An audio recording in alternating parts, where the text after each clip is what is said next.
the Sermon on the Mount. And as we have found,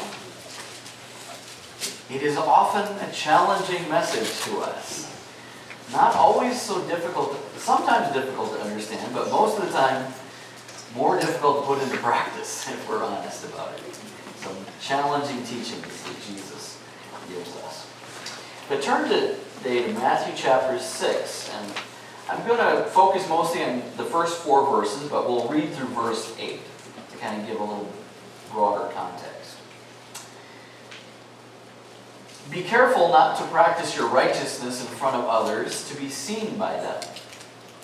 If you do, you will have no reward from your Father in heaven. So when you give to the needy, do not announce it with trumpets, as the hypocrites do in the synagogues and on the streets, to be honored by others. Truly, I tell you, they have received their reward in full. But when you give to the needy, do not let your left hand know what your right hand is doing, so that your giving may be in secret. Then your Father, who sees what is done in secret, will reward you.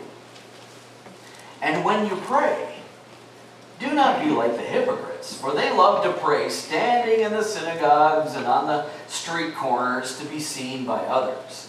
And truly, I tell you, they've received their reward in full.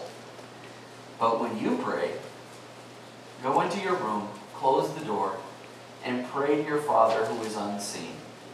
Then your Father who sees what is done in secret will reward you. And when you pray, do not keep on babbling like the pagans, for they think that they will be heard because of their many words.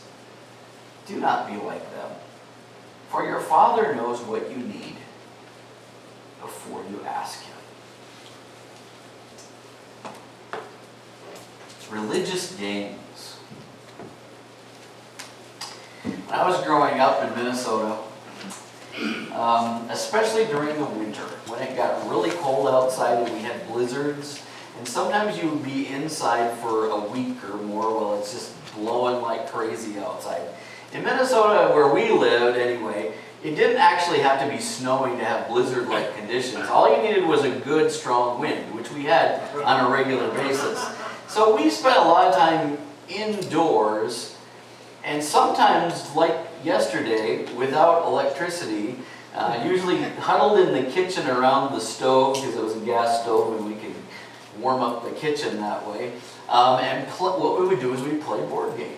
And of course, everybody in the family, the hardest part of playing board games is deciding which one to do, right? Because everybody has their own idea what the right game is to play. My dad loved to play this game called Dealer's Choice. I don't know if you remember that one. It was big back in the 70s. I mean, as you can tell by the lettering on the thing.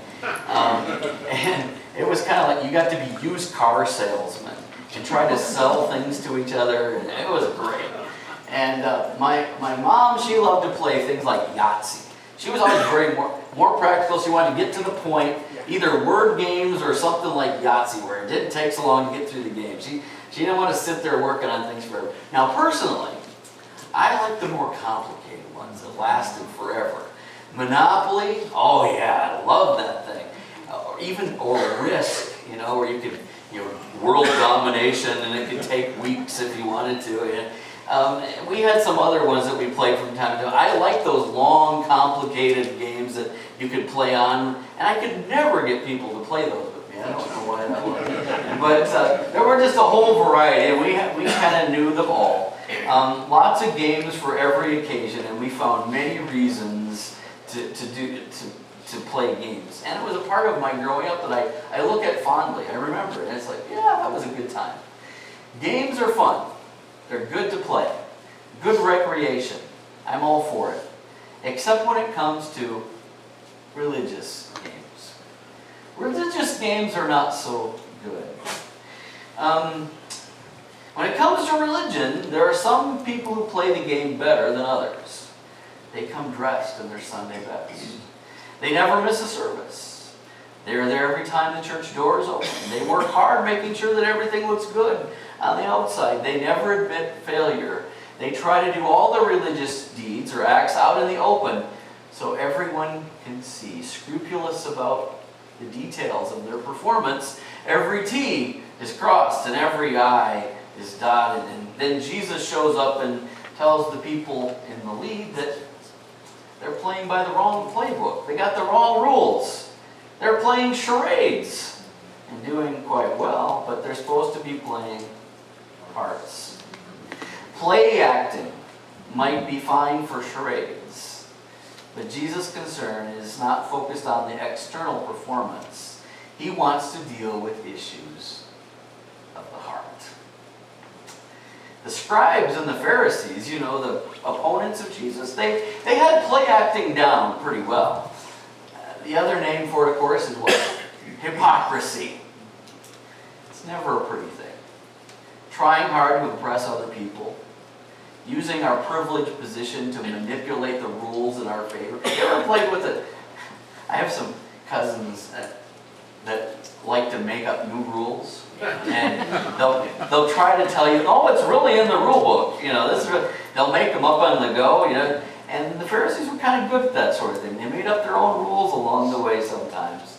They used their privileged position to manipulate the rules in their favor. They look down their noses at others who haven't learned the secrets of the insiders, working hard at keeping things looking good on the outside, all the while neglecting the more difficult work of dealing with our heart.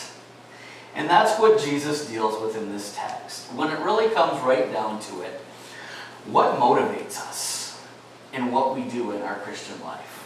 I mean, we all do religious acts.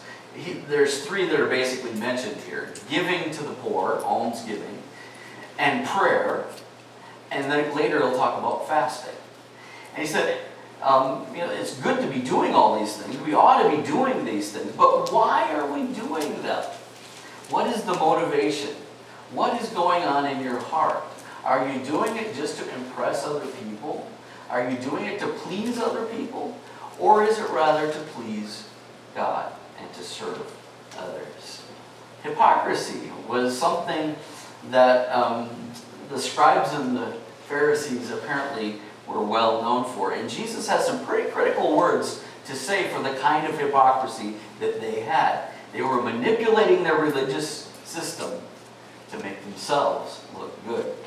Now, I've been in the church long enough to know, I'm not talking about this church necessarily, but the church generally, that there's a lot of people who know how to play this game.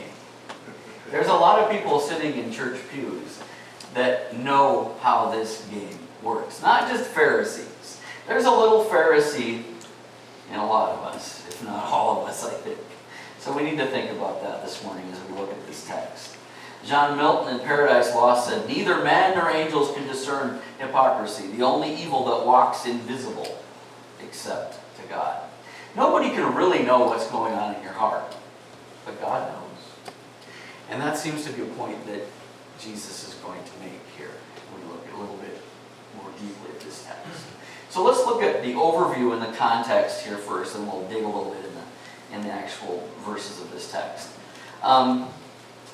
In the Jewish religion, there were basically three chief acts of religious piety. How did you show your religion? How did you live it out? What were the three most important things? Here they were. You give to the poor, and you pray, and you fast. They were the three that were the most important things that you could do to show yourself to be a pious Jew. Now, interestingly, Jesus never says, if you do these things, and he never makes them optional or says that they're not important. They become a part of the practice of the Christian church. There's a continuity between what the Jews were doing and where Jesus was calling the church to go ultimately. And in fact, in the early church, they were known for these three things. Probably much more than we are known for these three things. If you read the church fathers, it's amazing how much time they spend talking about fasting and how important it was to pick the right day to do it on and not to be like the hypocrites who did it on the wrong day and that sort of thing. And we say, fasting? What's that? No food? What could that be? We're not very good at some of these things. But we'll get there eventually. Don't worry, I'm not going to talk about the fasting today. I got family around and we've been feasting, so that'd probably be a bad week to do that sort of thing. But nonetheless, there were 3 chief acts of Jewish piety, and these are the 3. The structure for each of these 3, because Jesus is going to discuss all 3 of them. First of all, how do you give to the poor in the right way? And then secondly, how do you pray in the right way? And then thirdly, how do you fast in an appropriate way? And in each case, there's going to be a 4-part structure. First of all, there's a warning not to do what you're doing to get praise from other people. Don't do it to get praise from others. Secondly, there's always a guarantee that those who ignore the warning will get what they want, but no more. If you're looking for praise, you'll get it, but you won't get anything else. God will not reward you if all you get is human praise for what you're doing. The third is there's an instruction on how to perform the righteous act. Instruction on how to do it in a secret way or in a right way. And fourthly, there's an assurance that the Father who sees in secret, who knows our hearts, will reward us openly. It happens through all 3 of these illustrations. So I just want you to see how that fits together. We've kind of moved from that one section where it was like, you have heard it said, but I tell you. Now we're moving kind of into a different section with a little bit different structure. So just to kind of warn you where we're going here, which kind of is where I'm going. The warning. The warning is given, be careful not to practice your righteousness in front of others to be seen by them. Be careful not to practice your righteousness in front of others to be seen by them. Now, let's just talk a little bit about the Jewish practice of giving to the poor. That's the kind of giving we're talking about here. This is not necessarily coming to church and putting in your money for the church. This is giving to the poor. It's almsgiving, it's sometimes called. Charity. When you have somebody that you know who's in need, do you give to that need? That's the kind of giving he's talking about here. I am not saying anything against putting money in the offering, of course, but that's not the point that he's making here, okay? Now, the Old Testament, the Torah, the law, ordered the Israelites to care for the poor. And if you read through the Old Testament, you'll see it over and over and over again, that God cares about the poor people. God is concerned about those on the margins of society. And that's reflected over and over again in the law. Just a couple of examples, like Leviticus 19:9. I like this one. When you reap the harvest of your land, do not reap to the very edges of your field or gather the gleanings of your harvest. Do not go over your vineyard a second time to pick up the grapes that have fallen. Leave them for the poor and for the foreigner. I am the Lord your God. So you're in an agricultural society. You've got to put yourself in the mind of a farmer here. Of course, I'm a farm boy, so I like these texts. You plant your fields, right? But when it comes to harvest time, what do? Well, you leave it wild on the edges. Okay, leave it. There's a little part on the edge there that you just leave for the poor people to come and to get, so that they have some food for themselves. Is that a good farming practice? Well, it's not a typical farming practice. I know that. I don't remember ever Dad saying, "Oh, don't combine those last 2 rows over there." This is not the way we normally do it. But that was technically what they were told to do in the Old Testament. You need to provide for the poor. So what you need to do, just leave a little on the edges. The rest of it's yours, but leave a little on the edges for the poor and for the aliens or the foreigners who come in, to make sure that they are taken care of. Because these are the most vulnerable people in society.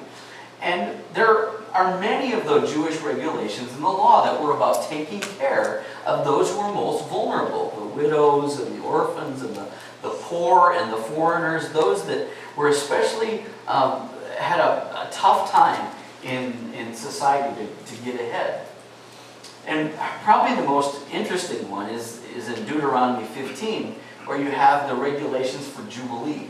This idea that every once in a while, every 50 years or so, you're going to have a year where we cancel everybody's debts.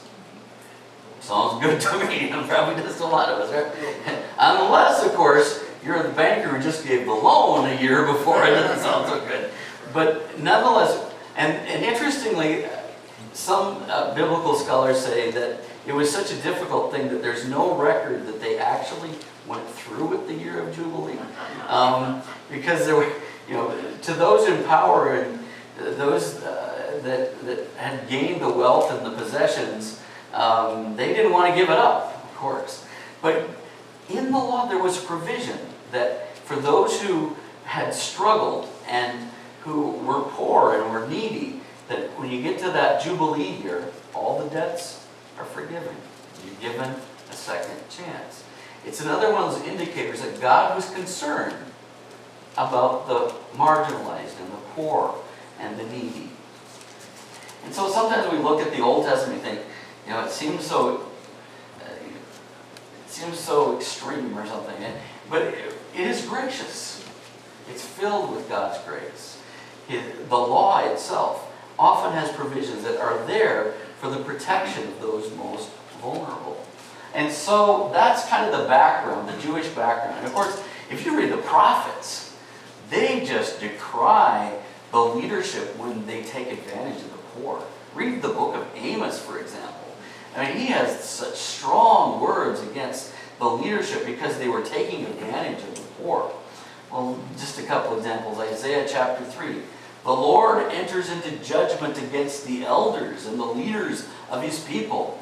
He says, "It's you who've ruined my vineyard. The plunder from the poor is in your houses. What do you mean by crushing my people and grinding the faces of the poor?" Strong language.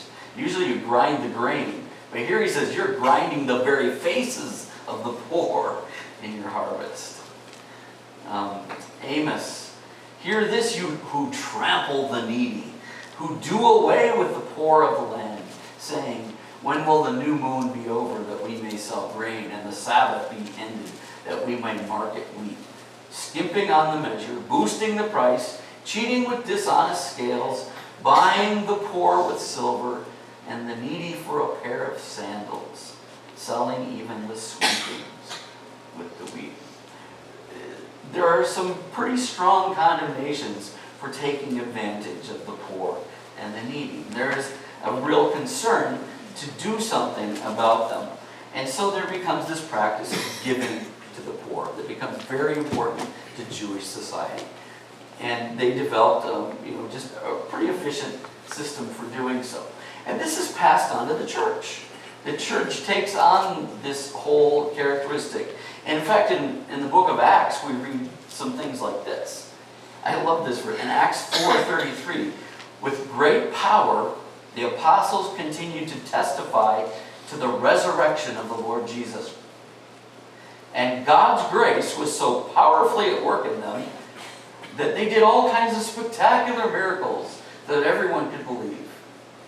Is that what it says? No, I'm teasing you. What does it say?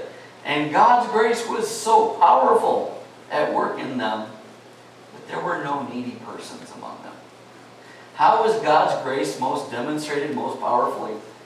They took care of each other. When they saw somebody who was needy, they dealt with it. That's God's grace in action. And it says from time to time, those who owned land or houses sold them. They brought the money from the sales and put it at the apostles' feet, and it was distributed to anyone who had need. So the example of the early church was a church that took care of the needs, particularly of the vulnerable people. This becomes one of the marks of the early church.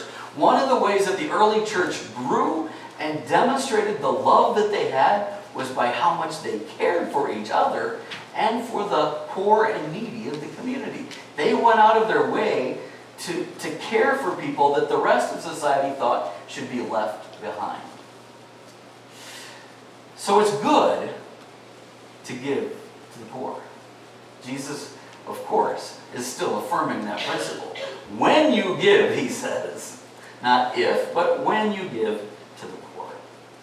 But it's important that we do it in the right way. That's his point. He says, don't toot your own horn, in essence. Don't toot your own horn. If this morning, when Dick was out here, he was passing the plate around and it got over to Jean over there, and Jean pulled a trumpet out of her purse and she started playing a little tune, and then she, now watch me here, and she pulled out a couple of dollars and she displayed them for all to see before she put them in the plate. Now, she would never do that, of course, but if she were to do that, that would probably be an application of what he's talking about here. You know, he's talking about hypocrites who stand on the street corners giving to the poor, but before they do it, they announce it with a trumpet blast. They want to make sure everybody sees what a great guy I am, how charitable I am, how generous I am, and I want everyone to know it. It's so funny, when it comes to the way the world looks at giving, often we want something in return for it, don't we? Even in churches. I've been in churches where you had to have a plaque on everything. You know, somebody gave this seat. Somebody gave this hymnal. Somebody gave, I mean, there's sometimes, it's hard to find a place to put another plaque. They're everywhere. And it's like, how do we get that? I don't know. Because Jesus makes it pretty clear that when we seek recognition for our giving, we lose the reward. We lose the reward. So when you give to the needy, do not announce it with trumpets, as hypocrites do in the synagogues, on the streets, to be honored by others. You see the motive here, right? To be honored by other people. When we act, and whatever it is, whether it's giving or whether it's prayer, whether it's even fasting or some extreme thing, it seems like it's extreme to us. Whatever our act of righteousness, whenever we do it to please people, to make ourselves look good to other people, we miss out on the reward that could be ours. Jesus says, please God. Don't please each other. Don't seek the recognition of other people. Please Him. There was one time in my life where I had the opportunity to run a spotlight. After one time, they never asked me again. But I remember one time I was in my little town of Tracy, Minnesota. 2,516 people. Beautiful, big. And 16, yes, that's what the sign said. Anyway, here we pay attention to the elevation. There they pay attention to the population. But in any case, in the beautiful city of Tracy, Minnesota, they at Labor Day have their big celebration, not 4th of July. And we have the big Boxcar Day parade, the railroad town. And they also have the Miss Tracy pageant. And there was one year where I got asked to run the spotlight for the Miss Tracy pageant. And so I was way in the back on the top of the bleachers, and there were two of us that had spotlights. My friend Brian was over on the other side, and one of my best friends was producing the show. And he would supposedly tell us what we were supposed to be doing. But he didn't give us very much instruction, and so we kind of had to guess. But one thing I know about spotlights is you're supposed to focus on the center of attention, right? Although sometimes it's hard to figure out where that is, especially when it's dark. Okay, so sometimes I wasn't quite as accurate as I possibly could. But I think if Jesus were to take that illustration, he'd say something like this. When you're giving, make sure the spotlight isn't on you. Turn the spotlight on the Lord. When you're giving, make sure the spotlight isn't on you. Deflect that light. Make sure it's pointing at Him, not at you. The point is, it's wonderful sometimes to be recognized, but that isn't, when we get that recognition, we seem to, according to Jesus here, miss out on the rewards that could be ours. Now, let's look at the guarantee. Here's what Jesus guarantees. He says, I tell you, they've received their reward in full. So the recognition from others, the praise you get from men or women, maybe the little plaque that you get to put on the side of the pew, these will be the only reward for playing this religious game of trying to gain recognition by doing good things, whatever they might be, but especially in this case, in giving. Giving's good, but for the right motive. It certainly doesn't impress God, and He will not reward it. So says Jesus. Truly, they have received their reward in full. Now, He gives us an instruction here, an alternative way to give that's in keeping with the right motivation. So let's take a look at that. The alternative instruction. But when you do give, when you give to the needy, do not let your left hand know what your right hand is doing, so that your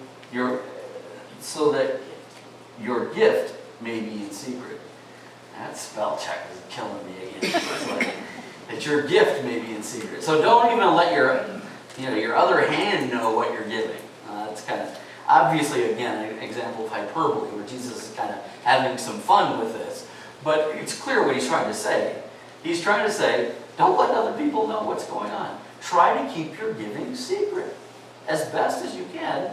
Try to not make a big deal about it, right? And He's going to say the same thing about other things that we do, other practices. Try to keep it secret. Try not to draw attention to yourself. If the spotlight's getting too close to you, make sure you deflect it and go somewhere else with it. Make sure it points toward Him. Then we have the assurance. Jesus reminds us repeatedly that we're accountable for our stewardship. He's going to have numerous parables about this at the end of Matthew. And one of them is the parable of the talents, you might remember in Matthew 25.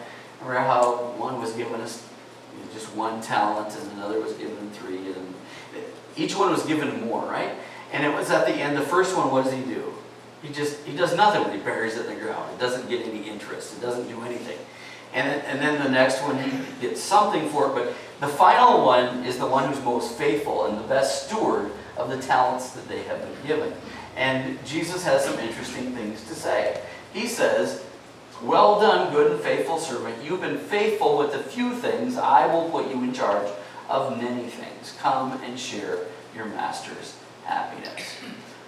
In this and numerous other parables that Jesus has about stewardship of what we've been given, it's clear that there is reward in eternity, at least, for our faithfulness in using the resources that God has given us. We will one day, if we've used those resources well, we will hear Him say, well done, good and faithful servant. There will be some reward. He doesn't go on to spell out in detail exactly what that reward looks like, and I don't know for sure exactly what that reward will be, but clearly He says you're going to be put in charge of many things, so come and share in your master's happiness. So I think what Jesus is saying is this: when we give in secret, or when we live out our lives in a way where it doesn't draw attention to ourselves, God rewards that. And you can expect that He will reward you openly someday when you stand before Him. Someday, you will be recognized when it really matters. He will recognize you for your faithfulness in what you have done. So, don't seek the glory down here. Seek the glory when you stand in His presence. That's when it really, really matters. So the heart of the problem here. The heart of the problem of these that He seems to be opposing, again, as I said, was hypocrisy, right? They're play acting. They're pretending, they're acting things out, and they're doing it for the wrong motivation. And that raises an interesting question. Because some things that we're called to do, even sometimes giving, may not be able to be completely secretive. I mean, somebody's going to know about it, right? Somebody's going to... if nothing else, the person who, unless you put it all in cash in the envelope or something, and you give it to the church, there's going to be somebody who counts the money, and they'll probably be able to figure out how do you keep secret. Or if you're praying, another example he gives later, how do I pray in public and not bring attention to myself? Or if I'm fasting, how do I do? Or whatever that religious act that you're doing might be, how do I do it? And just earlier, Jesus has said that our good deeds are going to shine out and be a testimony to the world around us that they're going to glorify God. Remember that text? Let me give it to you. You are the light of the world. A town built on a hill cannot be hidden. Neither do people light a lamp and put it under a bowl. Instead, they put it on its stand, and it gives light to everyone in the house. In the same way, let your light shine before others, that they may see your good deeds and glorify your Father in heaven. So live your life in such a way that your good deeds are going to shine out before the world to see, so they're going to glorify God. So in this case, you can't be secret and do that, right? Not very easily. So I guess I'm asking the question, is Jesus contradicting himself here? Well, I don't think so. I don't think he is. Again, taken to the extreme, sometimes when we take these, we miss the point that Jesus is trying to make. And the point that Jesus is trying to make here is about our hearts. What is our motivation? Why are we doing this? Are we doing it to please other people, or are we doing it to please God? If we're doing it for the right motivation, we're making sure the spotlight doesn't end up on us. There might be times where we can't help but be in the front. I can't preach a sermon very well without being up here. I mean, I could try it, and some days I'd like to try it, but this might be one of those weeks, but there's just no way to do it. You kind of have to be in the front. You get called to pray, you kind of have to do it in public. So I don't think Jesus is saying that in every case we have to be completely secretive. But when we can be, there's a blessing, I think. When we can be secretive about it, when we don't toot our own horn about it, there is often a hidden blessing that God gives us. And if not here in this earth, I think there clearly is one in eternity. So there are times when we can't avoid the spotlight, right? Public deeds must be done. We ought not avoid service to Christ merely because we'd have to be in front of people to do it. When it's unnecessary, just avoid the spotlight. But when it is necessary, seek to redirect the spotlight to your Heavenly Father. Redirect the praise and the glory to Him. The real issue is the motivation. Righteous deeds done to demonstrate our spiritual, to make us look good, to make us look more spiritual than someone else, with an eye to pleasing other people, those indicate a wrong motive. So instead of pleasing others, try to look spiritual to other people, to bolster our reputation for good deeds. We should seek to please God and to serve others in love. Let's get practical for a minute. A couple things that might reveal a motivation problem. Grumbling when your actions aren't noticed or congratulated.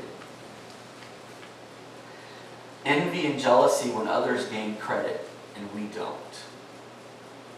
Irritation or volatile emotions when we don't get our own way on, say, the choice of the pastor, or in spite of how much we've given.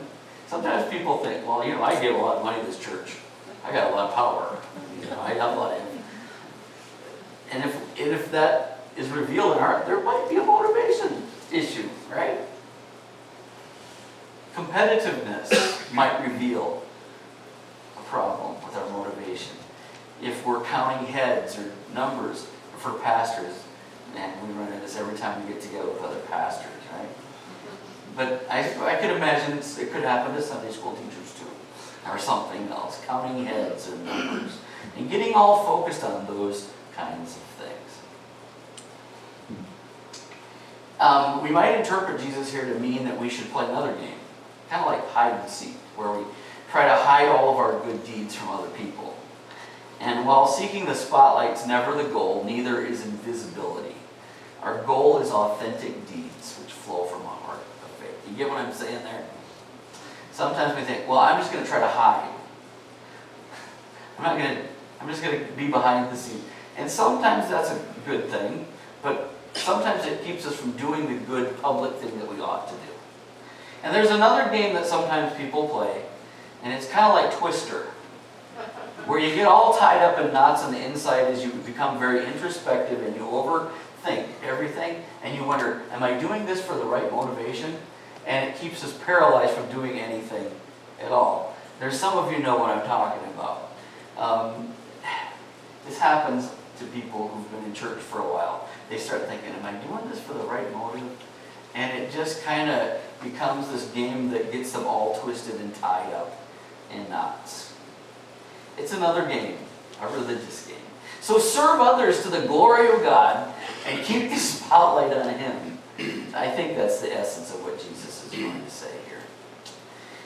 When Jesus confronted the Pharisees in another place, He talked to them about cleaning the outside of the cup, but the inside was full of greed and wickedness. And He said that they needed to clean the inside and not just look at the external appearance. And so I think when it's all said and done, Jesus calls the scribes and the Pharisees and to us to come clean, to deal with the eternal mess of our lives. It's only then that we're able to play the game as it was meant to be played. Only then do we see the mess that we tend to make in ourselves and cry out to God for His forgiveness and grace. Only then do we turn in repentance and faith. So what do? Open your heart to Jesus. No holding back. No religious games. Authenticity is the road to life lived to the full. So many games we can play. Be authentic. Be real. And open your heart up to Him. When recognition, there's an opportunity for it, avoid it. Instead, deflect it back to Him. I think that's the essence of what Jesus is teaching us in this text. Well, let's pray.